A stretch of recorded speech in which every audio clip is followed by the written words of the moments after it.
नमस्कार, मैं आदित्य राव और स्वदेश खबर में आपका स्वागत है। चलिए रुक करते हैं आज की सबसे बड़ी खबरों की ओर। संकेत महादेव सारगर ने बर्मिंघम कॉमनवेल्थ गेम्स में भारत को पहला रजत पदक दिला दिया है। महाराष्ट्र के सांगली में रहने वाले इस 21 वर्षीय वेटलिफ्टर ने 55 केजी भार वर्ग में इतिहास रच दिया है।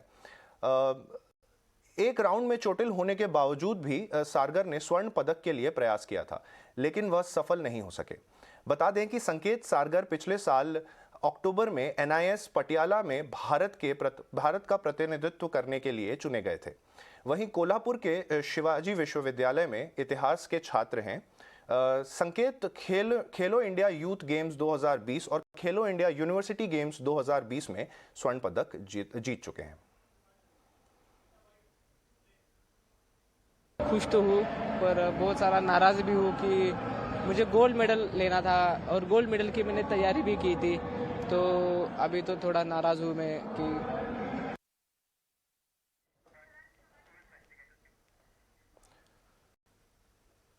जहां वेटलिफ्टिंग में संकेत ने रजत पदक जीता है, वहीं भारत की झोली में एक और पदक आ सकता है। टोक्यो ओलंपिक्स 2020 की रजत पदक विजेता महिला वेटलिफ्टर मीराबाई चानू से देश को काफी उम्मीदें हैं।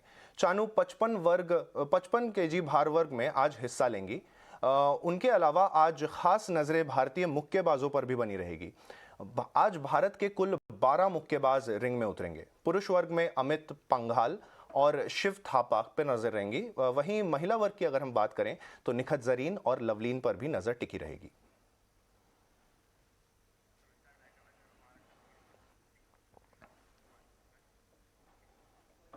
महाराष्ट्र के राज्यपाल भगत सिंह कोश्यारी के एक बयान पर गरमाई महाराष्ट्र की सियासत में घमासान है। हालांकि विवाद बढ़ता देख राज्यपाल कोश्यारी ने एक बयान में अपनी सफाई भी दी है। उन्होंने ट्वीट में कहा है कि महाराष्ट्र के निर्माण में मराठी मानुष की मेहनत सबसे अधिक है। उन्होंने कहा है कि मुंबई महाराष्ट्र का स्वाभिमान है। राजस्थानी समाज के कार्यक्रम में मैंने जो बयान दिया था, उसमें मेरा मराठी आदमी को कम आंकने का कोई इरादा नहीं था। मैंने केवल गुजराती और राजस्थानी मंडलों के पेशे में किए गए योगदान की बात की थी। मराठी लोगों के योगदान को कम करके आंकने का सवाल ही नहीं उठता। यह देश की आर्थिक राजधानी है, लेकिन सफाई के बावजूद भी विवाद थमता नहीं दिख रहा है। विवाद में उद्धव और राज ठाकरे भी एंट्री कर चुके हैं। राज ठाकरे ने ट्वीट में लिखा है कि मराठी मानुष को मत उकसाओ। अगर आपको इतिहास की जानकारी ना हो तो मत बोलो।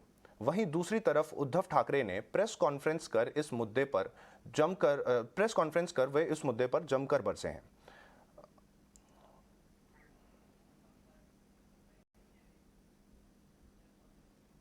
राज्यपाल म्हणजे राज्याचं एक प्रमुख व्यक्तिमत्व असतं, एक संविधानिक एक पद आहे आणि त्यामुळे कुणाचाही अवमान होणार नाही याची काळजी त्यांनी घेतलीच पाहिजे।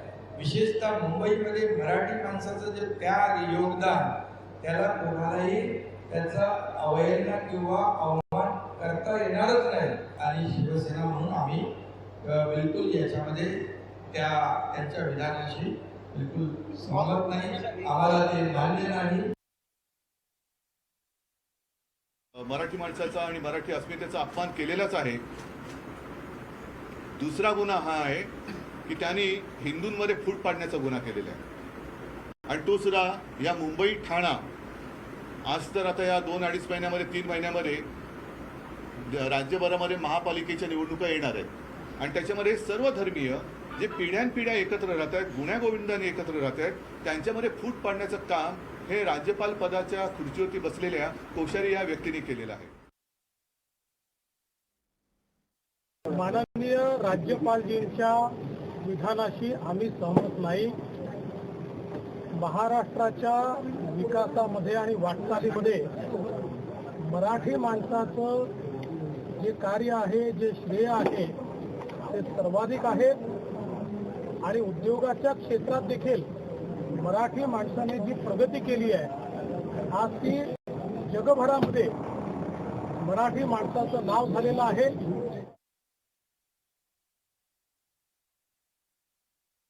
महामहिम गवर्नर साहब है उनका रोल सबको साथ लेके चलने का है और हम सब भारतीय हैं और भारत में अनेक भाषा है, अनेक प्रांत है, एक दूसरे को प्यार करके हम सब आगे बढ़ते हैं।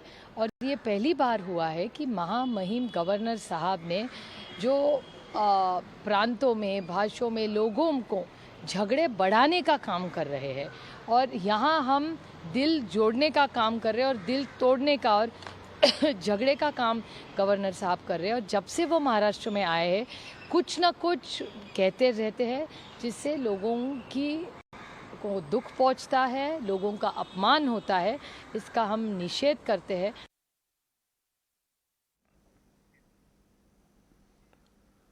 दिल्ली में अब पुरानी शराब नीति लागू होगी। नई शराब नीति में तमाम कमियां पाई गई हैं और कुछ दिनों पहले ही दिल्ली एलजी ने नई शराब नीति में अनियमितताओं को लेकर सीबीआई की जांच के भी आदेश दिए थे। दिल्ली सरकार ने इसके खिलाफ खूब हल्ला बोल किया था।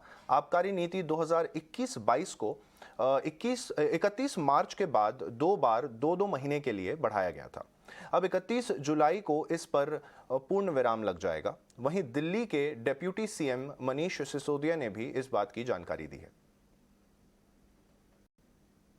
ज्यादातर सरकारी दुकानों का जिनमें खूब भ्रष्टाचार था और इनके नेताओं, रिश्तेदारों, इन सबकी ड्राइवर और मेड के नाम पे चलती दुकानों को, इन सबको, सारे सिस्टम को बंद करके हमने नई पॉलिसी लगाई और बहुत पारदर्शी तरीके से हमने यहाँ पर शराब की दुकानों की नीलामी की।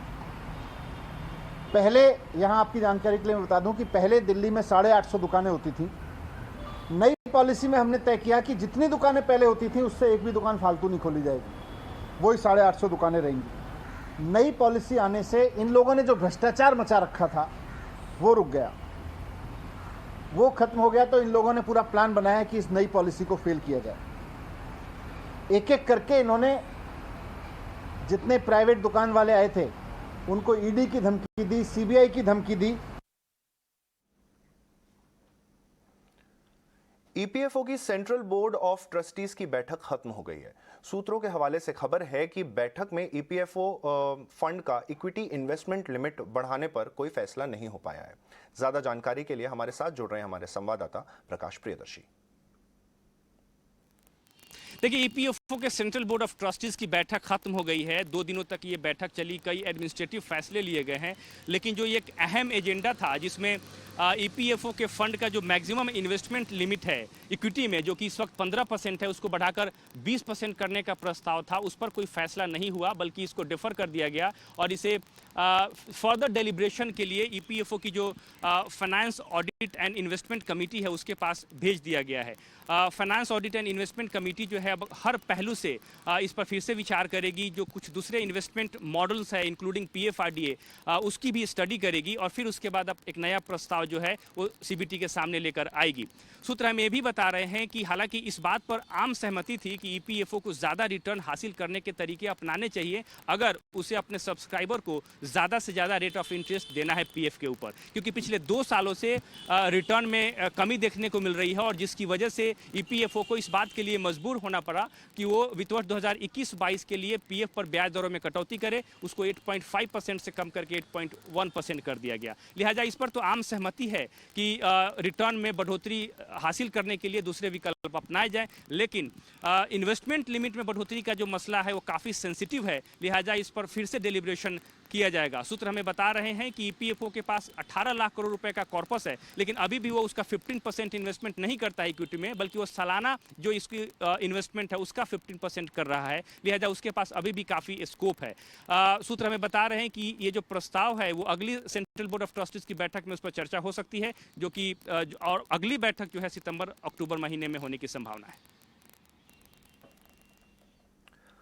और देश में 5G रोल आउट को लेकर कितना उत्साह है, साथ ही इससे जुड़े निवेश, इंफ्रास्ट्रक्चर और ग्रोथ को लेकर क्या नजरिया है, इस पर तेजस नेटवर्क के एमडी और सीईओ से हमारे सहयोगी खुशबू तिवारी ने बात की है। चलिए सुनते हैं।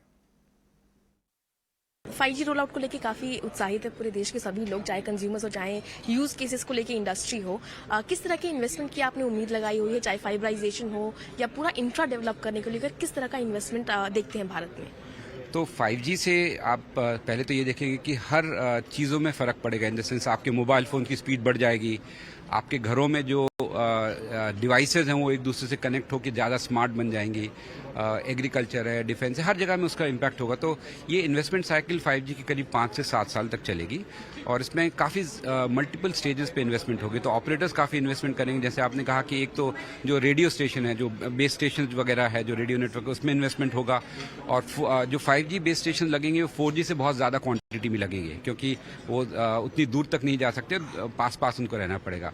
दूसरा, आपने जो कहा कि जो फाइबराइजेशन है वो बढ़ना पड़ेगा, क्योंकि अगर जब तक फाइबर नेटवर्क नहीं रहेगा तो आपकी जो स्पीड है 5G की, आपकी जो बैकहॉल कैपेसिटी है वो ज़्यादा नहीं हो पाएगी। तो उन दोनों कारणों से आई थिंक इन्वेस्टमेंट तो काफ़ी अभी 5G में होंगे, not just in India but बाहर भी होंगे। और अगर हम इंडिया का बेस को अच्छा इन्वेस्टमेंट लेते हैं और इंडियन इकोसिस्टम तैयार हो जाता है, जैसे कि 2G 3G 4G जब चला था इंडिया में तो इंडियन कंपनी नहीं बढ़ पाई थी। तो अगर गवर्नमेंट की जो आज जो इवेंट हो रहा है यहाँ पे, उनका काफ़ी स्ट्रॉन्ग विजन है कि इंडिया आत्मनिर्भर हो टेलीकॉम में, इंडियन कंपनीज ऊपर बढ़ें, इंडियन टेक्नोलॉजी ऊपर आए और जो हमारा होम मार्केट है उसका एडवांटेज इंडियन कंपनीज को मिले किसी भी तरह से। तो आई थिंक वो सारी चीज़ें मेरे हिसाब से काफ़ी पॉजिटिव डायरेक्शन में दिख रही हैं। अपनी कंपनी के लिए आप किस तरह का ग्रोथ आउटलुक देखते हैं just because of the roll out? कितना बड़ा मार्केट आप कैप्चर करना चाहेंगे? आप ऑलरेडी बड़े स्टेक होल्डर हैं इस इंडस्ट्री में, किस तरह का ग्रोथ अपने लिए आप आगे देखते हैं? देखिए, एक चीज़ तो है कि सबसे पहली जो बात है कि हम लोग को जो भी इंडियन कंपनी है they have to be world class, क्योंकि आप जब पहले दिन से भी आप किसी भी ऑपरेटर को, चाहे इंडिया में हो चाहे कहीं भी बेचें, आपके जो कॉम्पिटिटर्स हैं वो ग्लोबल कॉम्पिटिटर्स हैं, जो बड़ी बड़ी नामी कंपनियां हैं। तो टेक्नोलॉजी एंड प्रोडक्ट आपका सबसे पहले वर्ल्ड क्लास होना चाहिए, क्योंकि अगर वो नहीं होगा तो हम कैसे किसी कस्टमर को इन्फीरियर प्रोडक्ट बेच सकते हैं। तो उस बारे में मैं कह सकता हूँ कि पहला हमारा जो गोल है कि अपने जो कंपनी के प्रोडक्ट्स हैं उनको वर्ल्ड क्लास किया जाए। ऑप्टिकल वायर लाइन में हम लोग ऑलरेडी हैं, अभी हमने 4G में भी काफ़ी प्रोग्रेस कर ली है एंड 5G में भी हम काफ़ी स्पीड से बढ़ रहे हैं। तो मेरा कॉन्फिडेंस है कि with in the next 6 to 12 months wireless में भी एटलीस्ट तेजस की तरफ से वर्ल्ड क्लास प्रोडक्ट्स होंगे जो हम किसी भी कंपटीशन के सामने टिक सकते हैं। दूसरी चीज़, जैसे आपने कहा कि मार्केट एक्सेस है, कि जो इंडियन मार्केट को हम कैसे कैप्चर करें। तो जो गवर्नमेंट की जो मेक इन इंडिया पॉलिसीज़ हैं, जो गवर्नमेंट फंडेड प्रोजेक्ट्स में उनमें इंडियन इक्विपमेंट या आत्मनिर्भर इक्विपमेंट लगाने की जो बात चल रही है वो बहुत पॉजिटिव डायरेक्शन है, क्योंकि अगर इंडिया अपनी खुद की टेक्नोलॉजी नहीं खरीदेगा और उनको बढ़ावा नहीं देगा तो कौन देगा।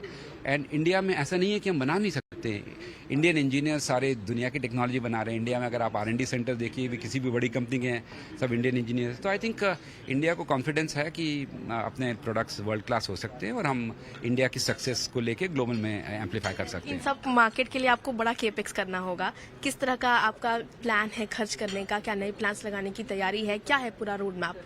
तो फर्स्ट ऑफ ऑल हम लोग की इंडस्ट्री में जो सबसे ज़्यादा बड़ा कैपेक्स है वो दिमागी कैपेक्स है।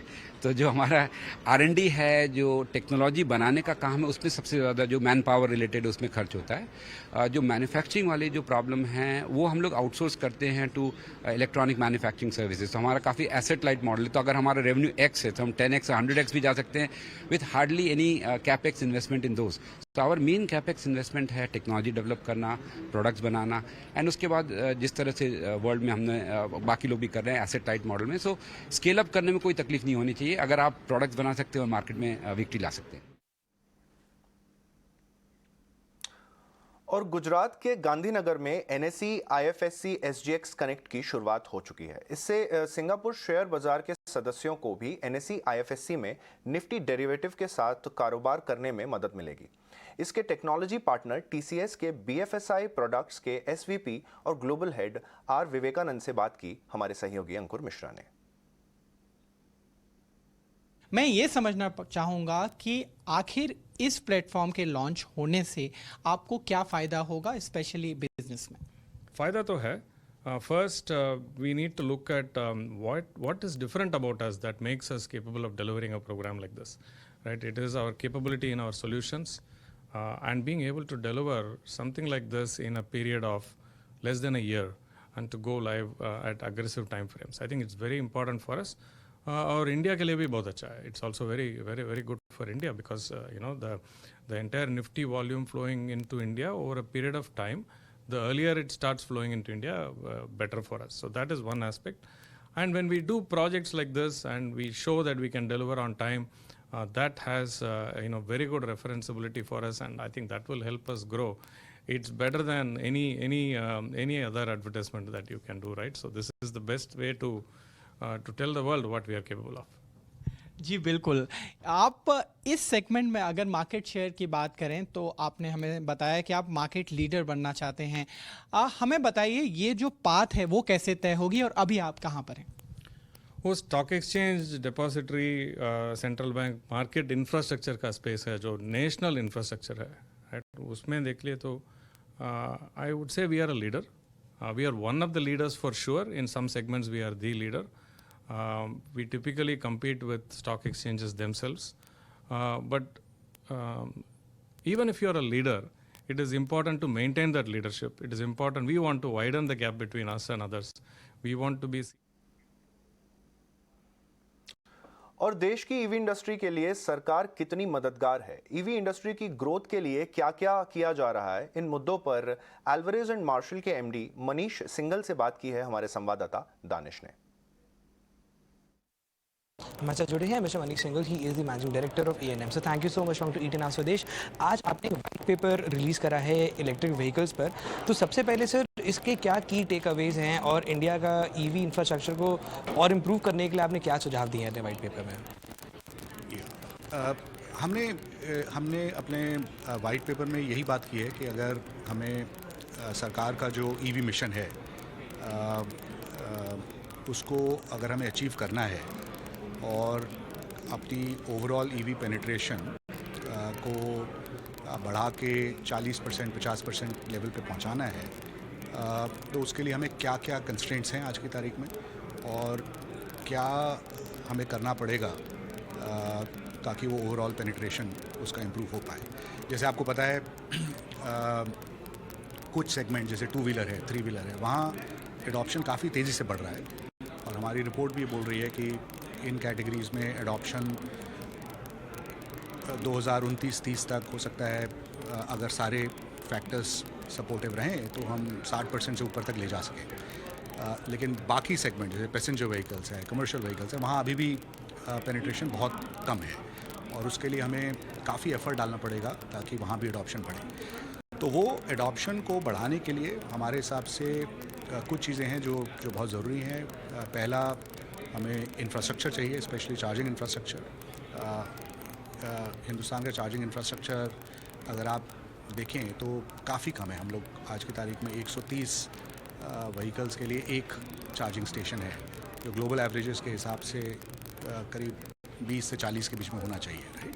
तो एक बहुत बड़ा गैप है और अगर हमें ये ईवी मिशन को अचीव कर पाना है तो हमें काफ़ी तादाद में चार्जिंग स्टेशन डालने पड़ेंगे। हमने अपनी रिपोर्ट में बताया भी, हो सकता है कि हमें कंट्री में 20 से 40 हज़ार चार्जिंग स्टेशन, डिपेंडिंग ऑन वो किस रेशो पे charging station to vehicle to charging station हमें अचीव करना है। दूसरा, हमें और गाड़ियाँ चाहिए, हमें ज़्यादा OEMs, स्पेशली जो बड़े इस्टेब्लिश OEM जिनके पास डिस्ट्रीब्यूशन रीच है, आफ्टर सेल्स सपोर्ट की कैपेबिलिटी है, इनको उतरना पड़ेगा, उनको अपनी गाड़ियाँ निकालनी पड़ेंगी और कंज्यूमर को चॉइस देनी पड़ेगी। तीसरा, अभी आपको पता है कि जैसे गवर्नमेंट सब्सिडी दे रही है, फेम के थ्रू दे रही है, कुछ स्टेट गवर्नमेंट्स हैं जो सब्सिडी दे रही है, लेकिन वो सब्सिडी अभी कुछ ही पॉकेट्स में है। जैसे पैसेंजर व्हीकल पर्सनल यूज़ के लिए नहीं है, तो गवर्नमेंट को भी एक होलिस्टिक अप्रोच लेनी पड़ेगी कि कैसे इंसेंटिवाइज करें OEMs को, कंज्यूमर्स को कि वो ज़्यादा ईवी को लें। और साथ ही साथ सेफ्टी के इश्यूज़ भी सामने आए हैं, जैसे आपको पता है। और अब बात कर लेते हैं 5G ऑक्शन की। 5G ऑक्शन का आज 5वां दिन है और वहीं इस मामले पर केंद्रीय मंत्री अश्विनी वैष्णव ने प्रेस वार्ता में पूरी जानकारी दी है और कहा है कि 1.49 लाख करोड़ तक की बोली लग चुकी है, जिस पर उन्होंने खुशी भी जताई है। Right now the 5G auction which is going on, that shows that the industry now wants to expand. It has come out of the problems, now it is wanting to get into a new growth phase, and that growth phase is not just a new technology but simultaneously taking that technology and those advantages to the entire country. That's the thought process which is currently driving the auction, and the results are very good. We are, I think, in the 4th day of the auction, and close to 1,49,966 crore has been committed by the industry for buying a spectrum. So this shows how the sector is maturing in a very nice fashion.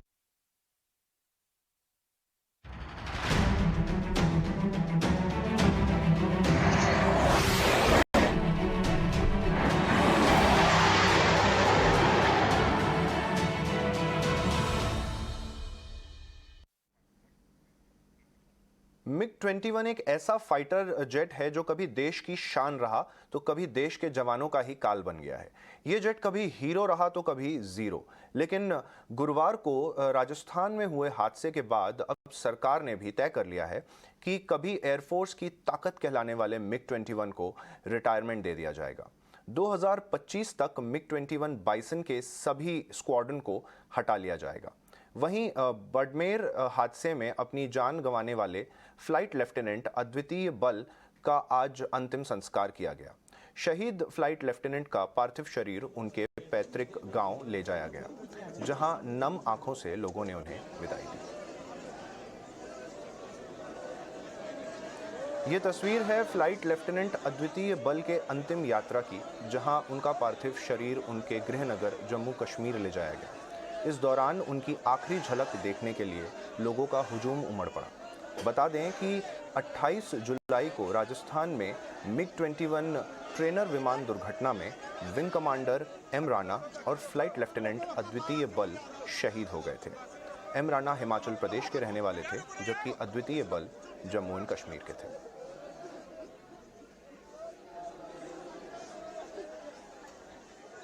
इतने लोगों की जान बचाई।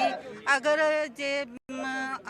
उनकी जान ना बचाता तो खुद बच जाता, लेकिन मुझे लगता है कि इतनी हिम्मत जो है कोई कोई कर सकता है, और हमारे देश को भी इसकी बहुत कमी हुई। ऐसे ही लोगों को की ज़्यादा ज़रूरत है देश की, लेकिन अभी किसी वजह से बेचारे की जान गई। मैं इनको बहुत सलाम करती हूँ और इनके माँ बाप को भी सलाम करती हूँ। ऐसी माँ को सलाम करती हूँ जिसने इतना बहादुर बच्चे को पैदा किया और देश का नाम रोशन किया उसने।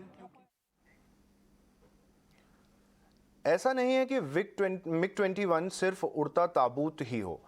इस विमान ने कई बार दुश्मनों के छक्के भी छुड़ाए हैं। एक नज़र डालते हैं MiG-21 के कीर्तिमानों पर। 1962 में भारतीय वायुसेना में MiG-21 शामिल हुआ था और साल 1971 में इस फाइटर जेट ने पूर्वी और पश्चिमी मोर्चों पर पाकिस्तान के फाइटर प्लेन्स के छक्के छुड़ा दिए थे। इस जेट ने ऐसा कहर बरसाया था कि पाकिस्तान की सेना को घुटने टेकने पड़े थे। साल 1999 में जब पाकिस्तान ने भारतीय सीमा पर कब्जा कर लिया था, कारगिल युद्ध में MiG-21 ने अहम भूमिका निभाई, जिसके चलते पाकिस्तान को भागना पड़ा था। वहीं साल 2019 में बालाकोट एयर स्ट्राइक में MiG-21 ने आतंकी ठिकानों को नेस्त नाबूद कर दिया था और MiG-21 से ही अभिनंदन ने पाकिस्तानी F-16 को मार गिराया था।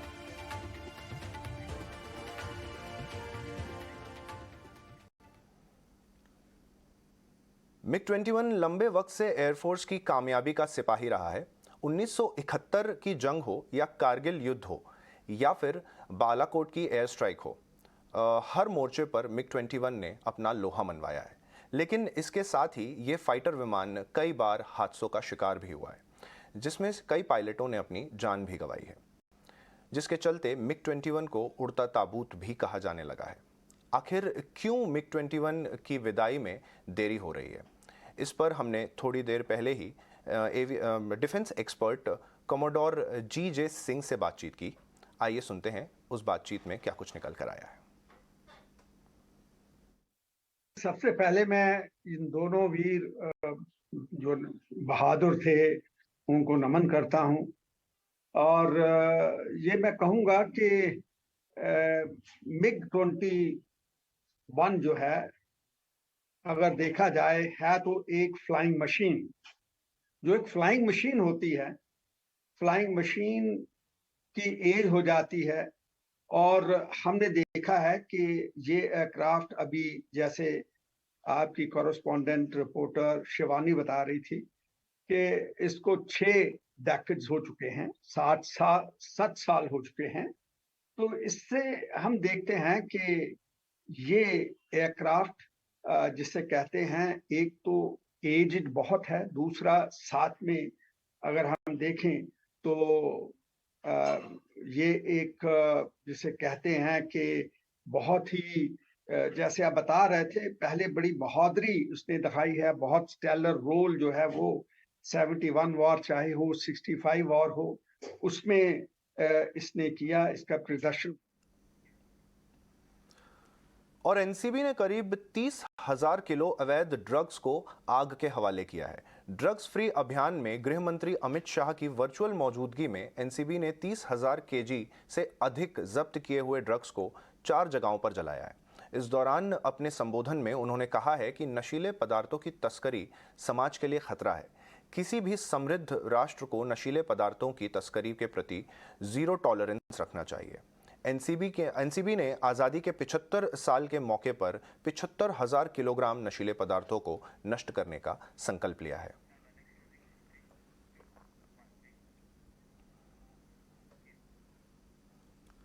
स्वदेश खबर में अब तक के लिए इतना ही। आपसे फिर मुलाकात होगी, तब तक के लिए देखते रहिए ET Now स्वदेश।